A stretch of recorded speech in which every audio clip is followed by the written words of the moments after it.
মার রেহেমের জগৎ থেকে আল্লাহ নিয়ে আসলো দুনিয়ার জগতে। দুনিয়ার জগতের নাজ নিয়ামত দেখে আল্লাহকে ভুলে গেলাম। আল্লাহ বলেন না বান্দা থাকার সুযোগ নাই।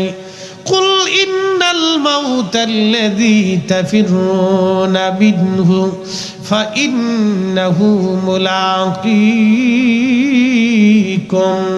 হুজুর আপনি বলে দেন আমার বান্দারা মৃত্যু থেকে পালায়, মরণ থেকে পালায়। ভারত সরকার বলল আমরা বাংলাদেশিদেরকে চিকিৎসা দেব না। এখন আপনাদেরকে প্রশ্ন করি, ভারত যদি চিকিৎসা না দেয় তাহলে বাঙালি কি মরে যাবে?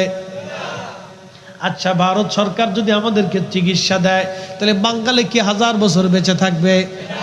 এখন বাংলাদেশ সরকার চিন্তা করলো ভারত তো চিকিৎসা দিবে না, তাহলে আমরা চাইনা চলে যাই। এই জন্য চাইনাতে লাইন গেট করা হলো। চীনের বড় বড় ডাক্তার আমাদেরকে চিকিৎসা দিবে। এখন আপনাদেরকে প্রশ্ন করি, জবাব দিবেন। চীন যদি আমাদেরকে চিকিৎসা দেয়, বড় বড় চীনা ডাক্তাররা যদি আমাদেরকে চিকিৎসা দেয়, তাহলে বাংলাদেশিরা কি লক্ষ লক্ষ বছর বেঁচে থাকবে? তাহলে চিকিৎসা দিলেও যা, না দিলেও তা। সুদে মাঝখান থেকে পাড়াপাড়ি, সুদে মাঝখান থেকে পাড়াপাড়ি। চীনি ডাক্তার চিকিৎসা দিলেও যা, না দিলেও তা। ভারতের বড় বড় ডাক্তার চিকিৎসা দিলেও যা, না দিলেও তা।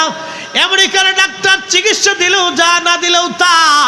বড় বড় হার্ট বিশেষজ্ঞ ডাক্তাররা হার্টের রোগে মারা যায়। বড় বড় ডাক্তাররা বিভিন্ন রোগে মারা যায়। আল্লাহ কোরআনে ডাক দিলেন, কুল হুজুর আপনি বলে দেন, বলে দেন আপনি মৃত্যু থেকে তারা পালায়। ও নবী আমার বলে দেন মরণ থেকে যতই পালানোর চেষ্টা করুক, মৃত্যু থেকে তারা পালাইতে পারবে না। এ মরণ তার সাথে মোলাকাত করবে, মোলাকাত করবে, মোলাকাত করবে। কথা বলেন ঠিক কিনা? পালানোর কোনো রাস্তা নাই, শেষ। কবরে নিয়ে চলে যাই, লম্বা বাড়াবো না। মৃত্যুতে চলে আসছি, কবরে চলে যাই, যাওয়া লাগবে না কি? আচ্ছা এখন প্রশ্ন করি, জবাব দিবে। বাংলাদেশের সবচেয়ে বড় ধনী যে, ধরেন যমুনা, এরপরে বেক্সিমকো, বসুন্ধরা, এই আরো বিভিন্ন প্রাণ কি কি আছে, স্কয়ার মিস্কয়ার, অনেক বড় বড় কোম্পানি আছে। তাদের মালিক কেউ 50,000 কোটি, কেউ 80,000 কোটি, কেউ 1 লক্ষ কোটি, কেউ 36,000 কোটি, কারো 30,000 কোটি, কারো 90,000 কোটি, এরকম টাকা রেখে কবরে চলে গেল। আমার দিকে তাকান। ধরেন বসুন্ধরার মরহুম মালিক কবরে চলে গেছে, আল্লাহ তাকে মাফ করুক, দোয়া করি। তো এই মরহুম মালিক যে কবরে চলে গেল, ওনার কবরের মাটি কি স্বর্ণ দিয়া, ইয়াকুত, জমরদ, মণিমুক্তা দিয়ে বানানো? ওনার কবর কি 350 হাত? কয় হাত? জোরে বলেন। আপনাদের কচুয়ার এই এলাকার একজন নিঃস্ব গরিব মানুষ মারা গেল, যার 1 শতাক জমিও দুনিয়াতে বরাদ্দ নাই। সেই লোকটার কবর কি 2.5 হাত? কয় হাত? জোরে বলেন, আরো জোরে বলেন। তার কবরও 3.5 হাত। হাজার হাজার কোটি টাকার মালিক যে, তার কবরও 3.5 হাত। মাঝখান থেকে যত যুদ্ধ করি সব বৃথা। 1 ইঞ্চি জমি ভাই ভাইরা ছাড়ে না। কি কথা ঠিক কিনা? কয় ইঞ্চি জমি? 1 ইঞ্চি জমি ভাই ভাইরা ছাড়ে না। কিন্তু কবর কয় হাত? জোরে বলেন। কোনো বেশিও হবে না, কমও হবে। আমারে কি আপনারা মনে হয় 1 ইঞ্চি বেশি দিবেন? যে হুজুর সারা বছর ওয়াজ করছে, এর 1 ইঞ্চি বেশি দিয়ে দিই। আপনাদের ইমাম সাহেবের মনে হয় 1.5 হাত বেশি দিবেন। যে হুজুর আমরা ভালো করে বুঝাইতো, দোয়া খের করতে, তো হুজুরের 1.5 হাত আমরা বাড়াই দিই। সুযোগ আছে? 3.5 হাত।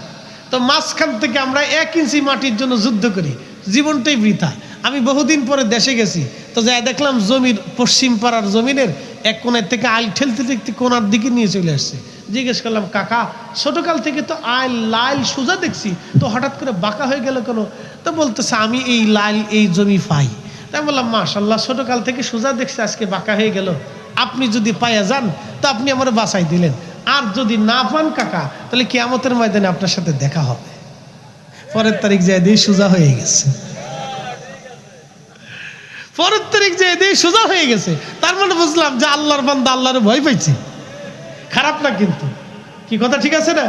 আমি ঝগড়া করিনি, আমি সালিশ দরবারটা নিই, আল্লাহ কাকা কিয়ামতের ময়দানে আপনার সাথে আমার দেখা হবে, বাস শেষ।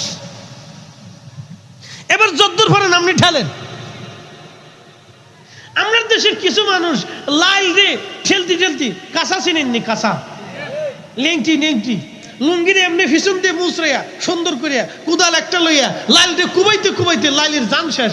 লাইলে জিগে কুবাও কেল লেগে তোর সোজা করতেছি। কুবাইতে কুবাইতে কুবাইতে লাইল নাই,